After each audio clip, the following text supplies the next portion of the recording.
तो भाइयों UFC 326 अभी अभी खत्म हुआ है और चार्ल्स ओलिवेरा बन चुके हैं अब नए UFC के BMF चैंपियन। मैक्स होलोवे को एक डोमिनेशन के साथ उन्होंने यहाँ पर हराया है। सारे के सारे राउंड्स यहाँ पर उन्होंने मैक्स होलोवे को हराया है। 50-45 का स्कोर कार्ड यहाँ पे जनरेट हुआ जब फाइट खत्म हुई तो बेसिकली यहाँ पर कंप्लीटली आउट क्लास करा है। अब इस इवेंट के बाद बहुत सारे लोगों का ऐसा कहना है कि ये तो कोई BMF फाइट थी ही नहीं, यहाँ पर एक बोरिंग फाइट हुई, ग्राउंड पे फाइट हुई।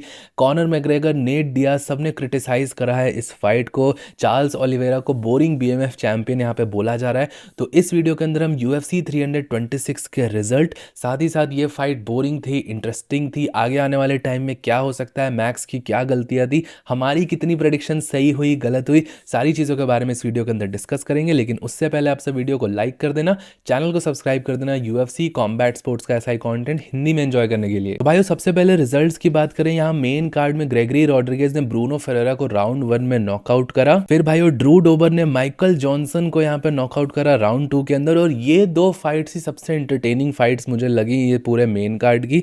फिर यहाँ पे राउल रोसास जूनियर ने डोमिनेशन के साथ डिसीजन विक्ट्री ली रॉब फॉन्ट के ऊपर। और को मेन इवेंट के अंदर कायो बहायनो डिसीजन से यहाँ पर फिनिश करा 30-27 राइनर डेरेडर को। और मेन इवेंट के अंदर हम सबने देखा 50-45 में चार्ल्स ओलिवेरा ने मैक्स होलोवे को हरा के नए विनर बने। तो भाइयों सबसे पहले बात करते हैं कि हमारी प्रेडिक्शंस कितनी सही रही। मैंने भाइयों UFC 326 में एक डेडिकेटेड प्रेडिक्शन वीडियो नहीं बनाया था, हमने एक प्रेडिक्शन लाइव स्ट्रीम करी थी जिसपे हमने UFC 5 के गेम से सारी प्रेडिक्शंस करी थी। अब UFC 5 के गेम में जब हमने प्रेडिक्शन करी तो UFC 5 के अंदर भी चार्ल्स ओलिवेरा ने मैक्स होलोवे को हरा दिया था और सिमिलर आज भी ये सेम चीज़ हुई। और भाइयों मैंने प्रेडिक्शन अपने टेलीग्राम चैनल पे अपना प्रेडिक्शन दिया था कल शाम को, और टेलीग्राम चैनल पे मैंने 4 प्रेडिक्शंस दिए थे जिसमें से 2 सही हुए और 2 गलत हुए। ग्रेगरी रॉड्रिगेज वाली प्रेडिक्शन हमारी गलत हो गई। और भाइयों मैंने को मेन इवेंट में राइनर डेरेडर को चूज करा था तो वो भी मैं प्रेडिक्शन मेरा गलत हुआ। बट जो मेन इवेंट की प्रेडिक्शन थी, फाइनली MMA दोस्त का कर्स टूटा है। यहाँ पर मेन इवेंट की प्रेडिक्शन मेरी मेन इवेंट की प्रेडिक्शन सही हुई है भाइयों इस बार। तो भाइयों ये अपने आप में ही क्रेजी चीज हुई है। बाकी भाइयों आप सबको अगर आगे आने वाली UFC फाइट्स के ऊपर प्रेडिक्शंस करना है, UFC फाइट से रिलेटेड सारी डेट, टाइमिंग, सारी अपडेट्स, मैं कब अपनी नेक्स्ट लाइव स्ट्रीम करने वाला हूँ, मेरी कौन सी प्रेडिक्शंस रहने वाली है, सारी चीजें मैं टेलीग्राम चैनल पे अपडेट कर दूंगा। तो जरूर से मेरे टेलीग्राम चैनल को चेकआउट कर लेना, उसका लिंक नीचे पिन कमेंट्स में आप सबको मिल जाएगा। अब भाइयों बात करते हैं यहाँ पर जो ये UFC का इवेंट हुआ, मैक्स होलोवे चार्ल्स ओलिवेरा की फाइट से लोगों को बहुत ज्यादा उम्मीद थी। और क्योंकि ये एक BMF टाइटल फाइट थी, इसको लोगों ने एक्सपेक्ट करा था कि एक वॉर वाली फाइट होने वाली, इसमें कुछ धमाकेदार होने वाला है।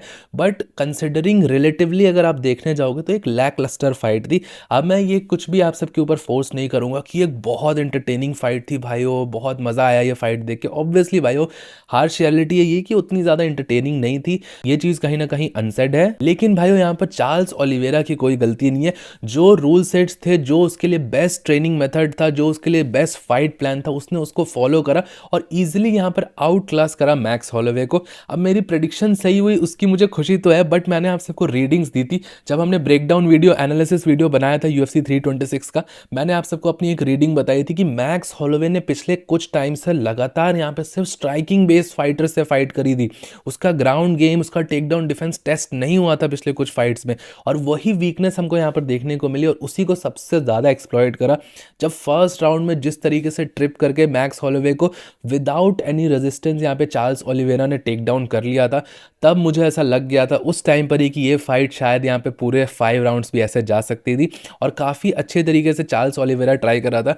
मैक्स होलोवे को इस चीज़ के लिए यहाँ पर तारीफ करनी पड़ेगी कि उसने सबमिट नहीं होने दिया चार्ल्स ओलिवेरा जैसे बंदे से। 20 मिनट तक वो लड़ता रहा ग्राउंड पे।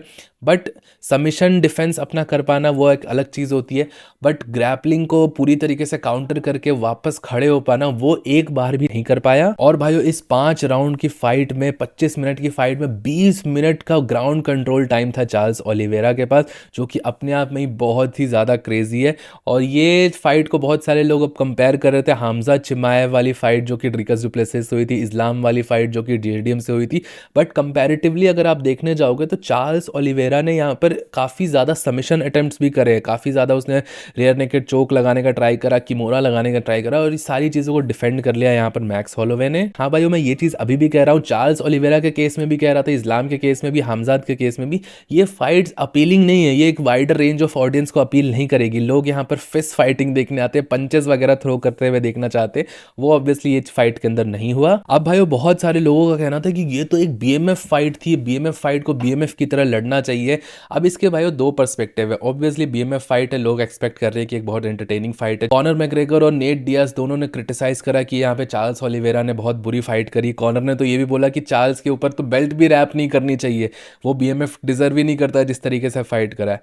अब अगर आप सबको बताऊं तो बीएमएफ ऐसा कोई क्राइटेरिया नहीं है कि ये क्वालिफाई करोगे तो आप बीएमएफ को बस एक वर्ड डाल दिया है कि वो फाइटर्स जो एनी टाइम एनीवेयर फाइट करने के लिए रेडी है, जो स्क्रैप कर सकते हैं हर फाइट के अंदर, उनको ऐसा बीएमएफ बोला जाता है। बट कोई फिक्स क्राइटेरिया नहीं है। अब भाई मेरा यहाँ पर ये चीज़ मानना है, मैंने आप सबको पहले भी बताया कि बीएमएफ बेल्ट मुझे अपने आप में ही बहुत ज़्यादा पॉइंटलेस लगती है पहले तो, बट क्योंकि फाइटर्स को इससे पेपर व्यू पॉइंट्स वगैरह मिलते थे तो ये काफ़ी ज़्यादा अच्छा था उनके लिए। बट अब तो वो भी सिग्निफिकेंस कहीं ना कहीं चला गया है। बट भाई जो ये कहा जाता है बीएमएफ टर्म, अब ये मेरा कॉन्सेप्ट है, मेरी थिंकिंग, आप सब बताना ये सही है कि नहीं।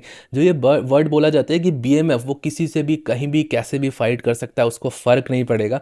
तो जो बीएमएफ चैंपियन है, क्या वो बीएमएफ कहलाएगा अगर कोई सामने वाला बंदा आके सिर्फ उसको 20 मिनट तक काउंटर कर सकता है, उसके पास कोई जवाब ही नहीं है, रेसलिंग का और ग्राउंड गेम का कोई जवाब ही नहीं है बीएमएफ के पास, तो क्या वो एक्चुअल में बीएमएफ है? मुझे तो लगता है भाई एक्चुअल बीएमएफ तो वो है जिसके पास सभी चीजों का आंसर है, जो स्ट्राइकिंग भी अच्छी कर पा रहा है, जो ग्राउंड पे भी जिसको डर नहीं है, वो है असली बीएमएफ यहाँ पर। क्योंकि भाई बीएमएफ को लोग एक रियल पर्सन की तरह, एक रियल पर्सोना से रिलेट करना चाहते हैं, काइंड ऑफ इसकी थिंकिंग नैरेटिव इस तरीके से ही रहती है।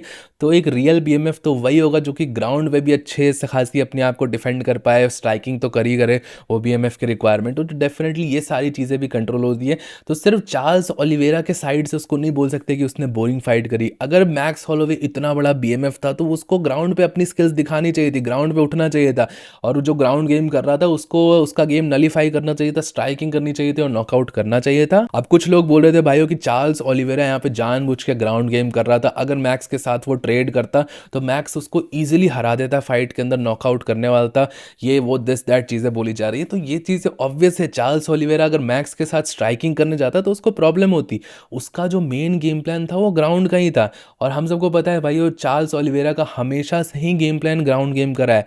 बट वो कभी कभार मिस्टेक्स करता था, जैसे कि इलिया टुपुरिया के अगेंस्ट उसने बहुत बड़ी मिस्टेक करी और उसके लिए ही वो फ्लैट लाइन नॉकआउट हुआ। तो आप सबको फिर से लग रहा था क्या ये सच में ऐसा होने वाला था कि चार्ल्स ओलिवेरा वो मिस्टेक दोबारा करेगा और मैक्स हॉलोवे जैसे स्ट्राइकर जो कि लाइट वेट डिवीजन में ज़्यादा पावर कैरी करता है फेदर वेट का कंपैरेटिवली, उससे वो स्ट्राइकिंग करने जाएगा? ऑब्वियसली नहीं भाई, ये कहीं ना कहीं अनसेड ही था कि यहाँ पे चार्ल्स ओलिवेरा एक ग्राउंड गेम लेके आने वाला है, और मैक्स हॉलोवे कहीं ना कहीं अंडर प्रिपेयर्ड था इस फाइट के लिए। बाकी भाइयों आप सबका क्या ओपिनियन है इस फाइट के बारे में? आपके हिसाब से ये फाइट कैसे गई? मोस्ट ऑफ द लोगों ने तो मुझे लाइव स्ट्रीम पे यही बोला कि उनको ये फाइट बोरिंग लगी। स्टिल आपसे मुझे अपना नीचे कॉमेंट सेक्शन में ओपिनियन बताना, आपकी प्रेडिक्शन सही हुई नहीं हुई, मुझे ये भी नीचे कॉमेंट सेक्शन में जरूर बताना। अब भाइयों बात करते हैं UFC 326 में एक और बहुत बड़ी चीज हुई। UFC ने अपना long awaited UFC white house card freedom 250 event को यहाँ पर रिवील कर दिया है। जी हाँ भाइयों, UFC का व्हाइट हाउस कार्ड रिवील हो गया, जिसकी हम सब इतने टाइम से वेट कर रहे थे, वो यहाँ पे फाइनल रिवील हो गया है।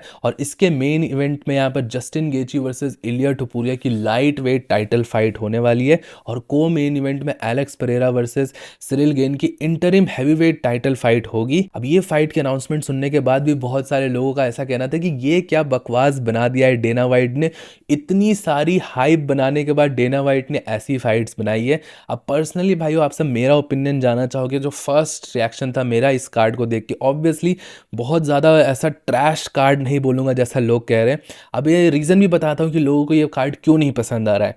अब इसकी हाइप बना दी गई थी, ऐसे कुछ ऐसा मैग्निफिसेंट कर देगी UFC, 6-7 टाइटल फाइट्स हो जाएगी, Jon Jones Alex Pereira fight करेंगे इसके अंदर, फिर यहाँ पे कॉनर मैग्रेगर आने वाला है। तो ये सारी बातें यहाँ पर करी गई थी, UFC ने ट्रिमेंडस हाइप बनाई थी, और उसके अकॉर्डिंग यहाँ पर एक नॉर्मल कार्ड लेके आई है। एक नॉर्मल या नॉर्मल से थोड़ा बेटर कार्ड है, इसलिए लोगों को ये काफ़ी ज़्यादा अंडरवेलमिंग लग रहा है मेरे हिसाब से। बट भाइयों यहाँ पर अगर UFC की वो मार्केटिंग हटा दे, हाइप हटा दे, और इसको एक नॉर्मल कार्ड की तरह जज किया जाए, तो ये अपने आप में ही बहुत क्रेजी फाइट है। इलिया टुपुरिया और एलेक्स पेरेरा एक ही इवेंट में आज के एरा में, तो जब यहाँ पर UFC फाइट्स को काफी गैप करती है, एक इवेंट के के अंदर दो टाइटल फाइट्स भी होती है, तो एक या तो फ्लाईवेट की फाइट होती है और एक कोई बड़े डिवीजन की होती है, एक वुमेन्स डिवीजन की फाइट होती है। उस एरा के अंदर दो बड़े फाइटर्स की फाइट डाली है, तो ये अपने आप में ही बहुत क्रेजी कार्ड है। बट हाँ, क्योंकि ये व्हाइट हाउस में हो रहा था, इसकी खतरनाक मार्केटिंग कर रखी थी, तो लोगों को ये थोड़ा अंडरवेलमिंग लग रहा है फिलहाल। अब भाई मैं कहीं ना कहीं इस चीज़ के लिए प्रिपेयर्ड था, क्योंकि ये पिछले 2-3 सालों में काफ़ी बार ऐसा हो चुका है, यूएफसी ने कुछ इवेंट्स को कुछ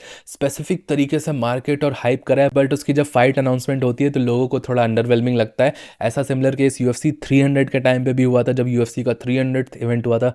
ऐसा लग रहा था कि पता नहीं क्या ही फाइट बुक हो जाएगी उसके अंदर, ब्रॉक लेसनर की भी बातें तक निकल आएगी कि ब्रॉक लेसनर को वापस ले आया जाएगा, ये सारी बातें हो रही थी। बट ऑब्वियसली उसमें एलेक्स पेरेरा की फाइट हुई थी। जब वो अनाउंस हुआ था यूएफसी 300 इवेंट, लोगों का ऐसा कहना था कि ये बहुत बेकार इवेंट था, बट उस इवेंट के अंदर जो फाइट्स थी उन्होंने बहुत अच्छी तरीके से डिलीवर करा था। मैक्स होलोवे उसमें फाइट कर रहा था, तो ऑब्वियसली वो इवेंट बहुत तगड़ा हुआ। फिर स्फीयर का इवेंट था, उसके लिए भी लोगों ने ऐसा ही हाइप करा था कि उसमें पता नहीं क्या ही फाइट्स हो जाएंगी, क्या ही डिस्प्ले दिखाएगी यूएफसी, बट वो भी थोड़ा अंडरवेलमिंग सा इवेंट था। अब भाई मेरा ऐसा मानना है कि ये इनिशियल बैकलैश है, लोग यहाँ पर थोड़ा और टाइम देंगे, ये फाइट्स उनके ऊपर ग्रो करेगी, आप सबको भी धीरे धीरे रियलाइज होगा कि कितनी खतरनाक फाइट्स हैं यहाँ पे। बाकी भाइयों ये बो निकल को पता नहीं कैसे मेन इवेंट का स्पॉट मिल जाता है हर बार, डेना ने उससे पैसे उधार ले रखे, बहुत सारे लोग ऐसा बोल रहे ए बाबा, 3 दिन तो बहुत कम टाइम है रे। कम से कम 30 साल का तो टाइम दे रही है। थे। बो निकल को हमेशा मेन इवेंट के ऐसे बड़े बड़े कार्ड्स में डाल दिया जाता है, यूएफसी 300 के भी मेन इवेंट में था बो निकल। बाकी भाइयों यूएफसी व्हाइट हाउस कार्ड के ऊपर एक अलग से डिटेल वीडियो अगर आप सबको चाहिए होगी, हर फाइट को रिव्यू करें, चांसेस कितने हैं किसके जीतने के, कौन सी और फाइट्स बन सकती है, इसकी पॉसिबिलिटीज़ के बारे में, तो एक डिटेल वीडियो मैं बना दूंगा, नीचे कॉमेंट सेक्शन में मुझे बता देना। टिल देन भाइयों वीडियो पसंद आया होगा तो प्लीज़ वीडियो को लाइक, चैनल को सब्सक्राइब कर देना। मिलता हूँ आप सबको नेक्स्ट वीडियो में अगले अपडेट के साथ। Bye bye.